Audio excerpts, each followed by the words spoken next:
What's up mga kapepal? Welcome naman sa panibagong buhay ko. Hello mga lord. Ito, samahan nyo ako sa akin pagmamalingki naman ngayon or kaya grocery.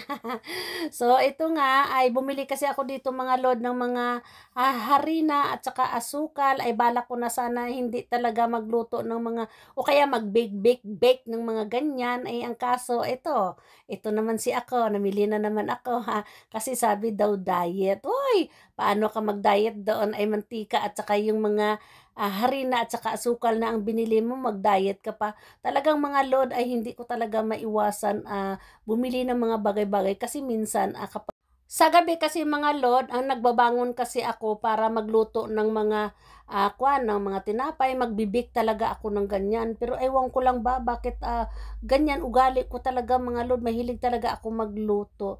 So ito na mga lord ay fast forward tayo no. Sige ako kadaldal-daldal. Oy, nandito na ako sa bahay. Oy. So ayan mga lord, flex ko lang sa inyo yung mga binili ko. Ay bakit naman kasi ganyan yung kamera ko? So, ito na mga lord ang binili ko. Ayan, mga gatas at saka fresh milk, no?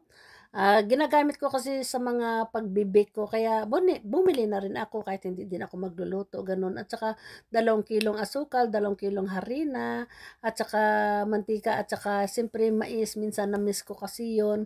At saka bumili na rin ako ng 2 dosinang itlog ng manok. Ayan, mura lang yan mga lod dito ang manok, no? Ay, manok, itlog, manok tuloy.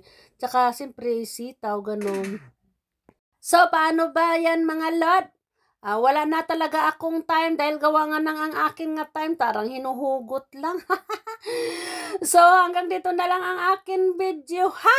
Sana hindi kayo magsasawa sa akin. Hi!